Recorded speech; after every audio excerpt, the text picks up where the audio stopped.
Hey guys, I want to do a video today and discuss why I believe we're in Satan's little season. This will be a follow-up to the last video I did discussing why I believe that little season eschatology is correct. And little season eschatology, again, simply believes that we're further down the biblical prophetic timeline than what most of Christianity teaches today. Most churches still teach that we're in the church age awaiting the rapture, the tribulation, the second coming of Jesus Christ, and the 1,000-year millennial reign. Little season eschatology understands that these events are in our past and that we're now here prior to the great white throne judgment in Satan's little season, this era of deception that's discussed in Revelation 20. I believe that the little season began in 1776, and I'm not dogmatic about it like I've told on my channel. But I do think it is a good starting point to have this conversation about this end times perspective. This slide, free since 1776, is speaking of the United States of America and the Declaration of Independence, but truly who or what was freed since 1776? Could have been Satan released from the bottomless pit at that time. I think that there is a high likelihood that that was the case. Not only was the Declaration of Independence signed in 1776, but the Illuminati began at that time. And you can see here a new world order also began at that time. And I believe that these secret societies had to remain secret towards the end of the millennial reign of Christ, but knew exactly where they were in the timeline, that 1,000 years was about to expire, and that they were awaiting the release of Satan, their light bearer, to lead them into a new era, a new world order, and they were going to give their allegiance to them. And that's what these secret societies were all about. The Freemasons, the Illuminati, other secret societies are basically Luciferians. George Washington, for instance, first president of the United States, was a Freemason. And other leaders throughout the world, such as Napoleon Bonaparte, who led the French Revolution. He was also involved in Freemasonry. And I believe that they were actually leaders of the Luciferian Revolution of the West and East, respectively. And their goal was to further this New World Order while at the same time destroying evidence of the past, of a past era of the millennial reign of Christ. And that's what they did. They went through different cities and countries and burned evidence of the past. They burned angelic architecture, but not only that, but all of the books and records that were within them. You can see here Napoleon Bonaparte in the forefront of a burning Moscow. And there's a fire narrative in every major city throughout the world during this time, and sometimes more than one. The wars continued. The revolutions continued in the United States in the mid-19th century. The Civil War began, the war between the states, which further divided countries and people, but also allowed an opportunity for further destruction of the past. And with the division of these people, we began to see many orphans, families divided, and placed in orphanages, such as this one in Paris, and this one. And you can see the horse and buggy in the forefront. These were not built in the 1800s for little children without families. These were founded, established, they were repurposed by Freemasons, of those that have given their allegiance to Lucifer, and they became indoctrination centers for children during this time. But not only were children placed in asylums, but also the adults, as insane asylums were popping up just as rapidly as the orphan asylums. You can see here the Bedlam Asylum in London. Again, this is a millennial kingdom build. This is not built for the mentally insane in the 1800s. Neither was this or any other of the old world buildings that they say were used for insane asylums at that time. Within these insane asylums, they were doing what they would say, or history books say, medical treatments, but this was simply torture for those that did not go along with the New World Order. They were erasing memories of the past through torture techniques such as these restraint chairs, and if that didn't work, they developed surgical techniques such as frontal lobotomies. Not only did they try to erase minds through surgery and these torture events, but through mind control such as MK Ultra. It's not called MK Ultra for nothing. These wars continued. In the 20th century, we saw World War I, where more destruction of old world buildings occurred and the records and historical documentation within them. And this continued in World War II. For instance, bell towers were destroyed, the bells were removed, bell graveyards began. And in the wars, these bells that were once used for healing were repurposed into weaponry and then dropped from the sky or shot out of a cannon or gun. And what once was used for healing was used for destruction, was used for killing. That's how it works in the little season that we're in. And beautiful buildings, old world architecture like this in Dresden, Germany, after the war looked like this. This is what the wars, one of the reasons the wars were began, to destroy evidence of the past. This is Baphomet, Luciferian leaders who have run this world over the last 200 plus years that are carrying through this new world order, this agenda. And they put people in prominence to carry out this agenda, and they've been doing it since the late 18th century. You can see here many queens throughout the world. In Europe, for instance, in the 19th century, we have queens that look like this, that are ruling countries during the early part of the little season.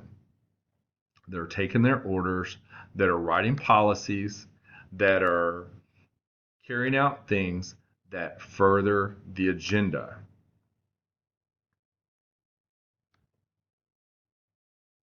And even the United States, we have our first ladies, such as Martha Washington. Is the Statue of Liberty, is Lady Liberty really a lady? Well, these rulers within the little season have been placed in power through world governments, but not only that, through our education system, through even ingrained in the churches. For instance, evolution was not even heard about until Charles Darwin in the early mid 1800s began his theory of evolution and wrote The Origin of the Species. And man, which was always taught that was made in God's image, and rightly so, as the Bible says, was now being challenged and questioned. Did man truly was made in God's image, or did he evolve from a monkey? And now in the little season that we're in, we have to address this, even within the church. Does Genesis support evolution? Again, this is a sign that we're in the little season of deception, to even have to deal with these questions like this. So Richard Owen, this person right here, coined the phrase Dinosauria, terrible lizard, and began this narrative of historic ancient giant lizards that lived millions and millions of years ago in a prehistoric land. And he would show skeletons and tried to pawn them off as they were ancient reptiles. And then the Luciferians would usurp buildings that were built in the Millennial Kingdom and transform them into museums of natural history, such as these two, the Field Museum here, and then place these fake dinosaurs within them. This is what they do in the season of deception. And these are all challenging God, challenging the Bible and His Word. And it's gotten everybody's head spinning. Like NASA and their agenda to get a man on the moon. They were established in 1958, and 11 years later, they landed a man on the moon. But this is fake. You can't land on the lesser light within the firmament. This is all fake. We did not land on the moon. The earth is not spinning. We are on a stable earth with the sun, moon, and stars in circuit above us within the firmament, as the Bible teaches. But these Luciferian clowns continue today, floating around in their International Space Station, trying to fool people. But more and more people are waking up to their lies. They're not in a space station. They are simply part of the agenda to deceive mankind and to worship their God. That is part of the space industry's agenda, whether those that are involved in it know it or not. The elite do.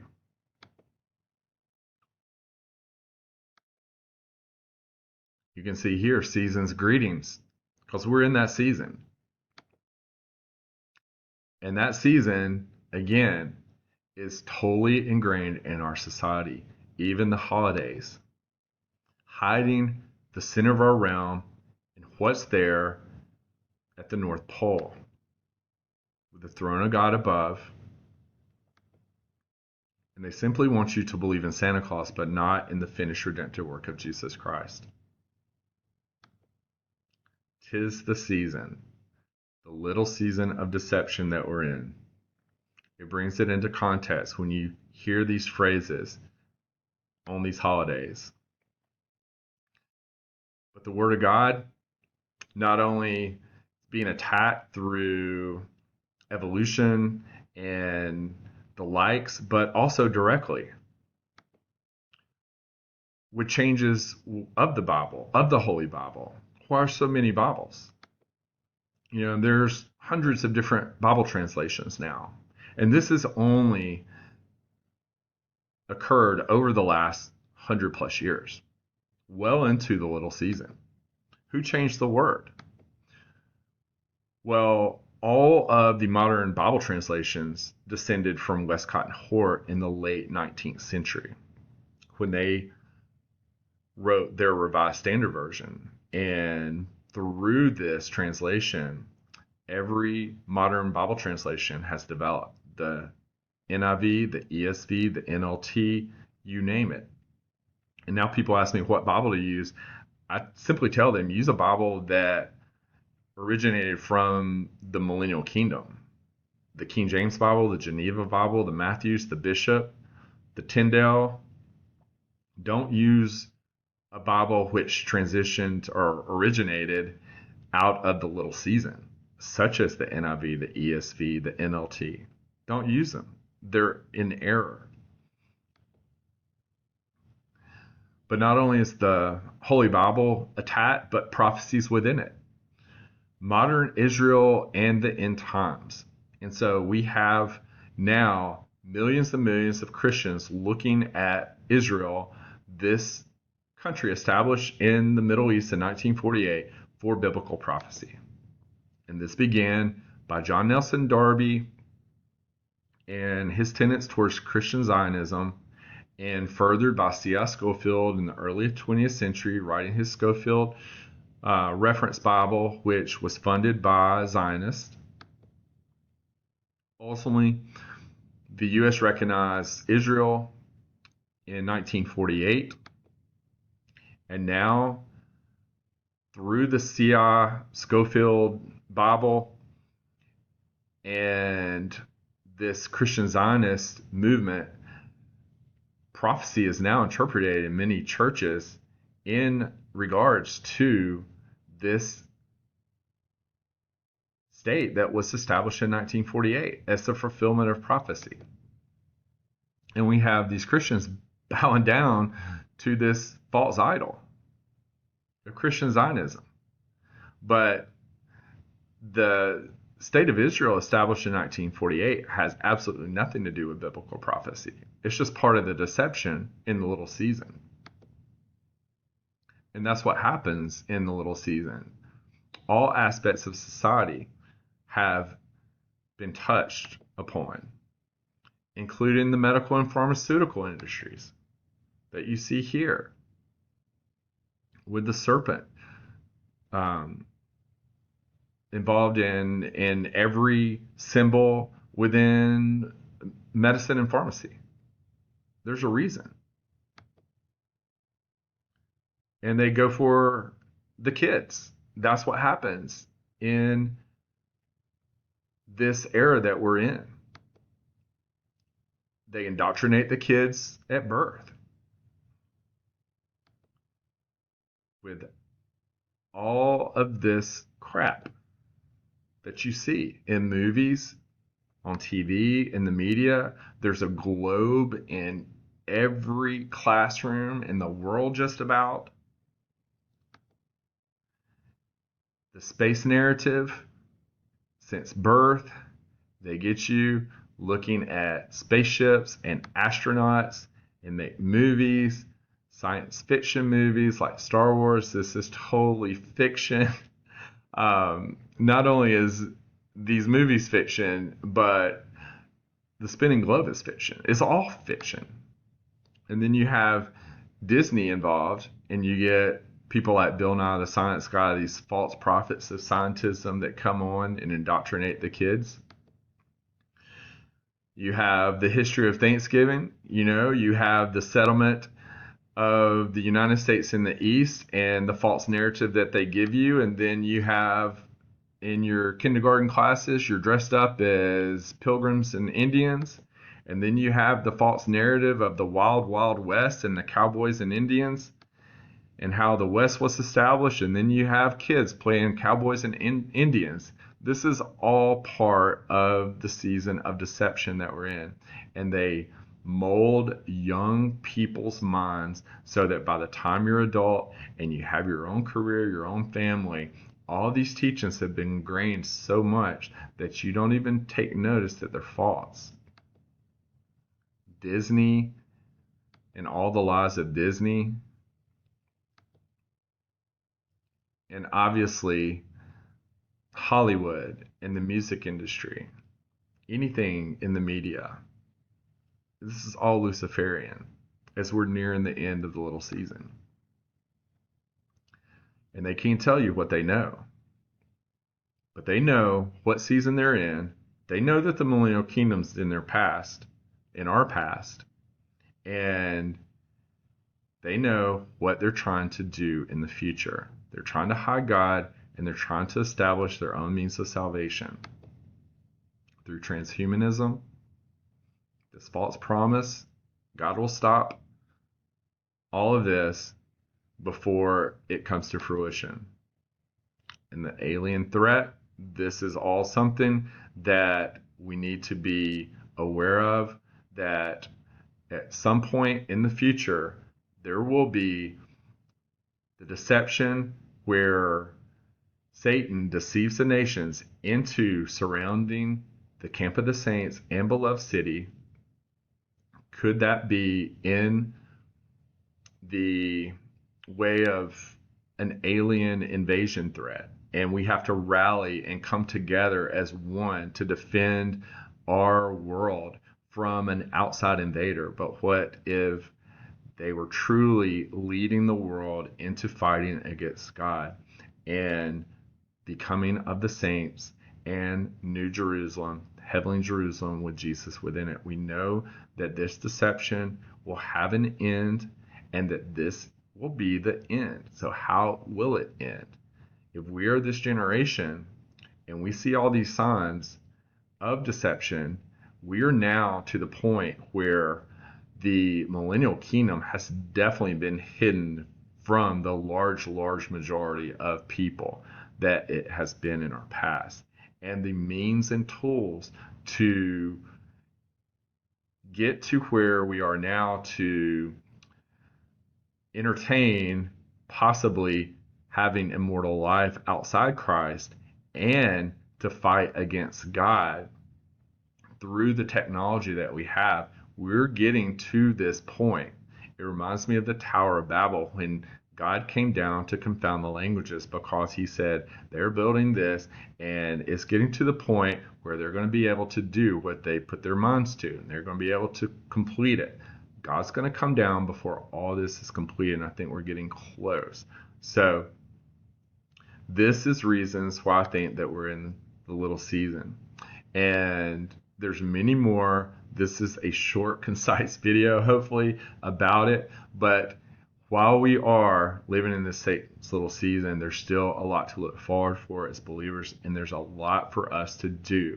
I think God is opening the eyes of those with eyes to see on not only where we are, but who we are and when we are. And I think that this is becoming more and more prevalent throughout Christianity. I think it's only going to be more widespread as this goes further, as people begin to wake up out of the deception, out of the fog of this world, of this little season. So while we're in it, be a light of the world. God bless.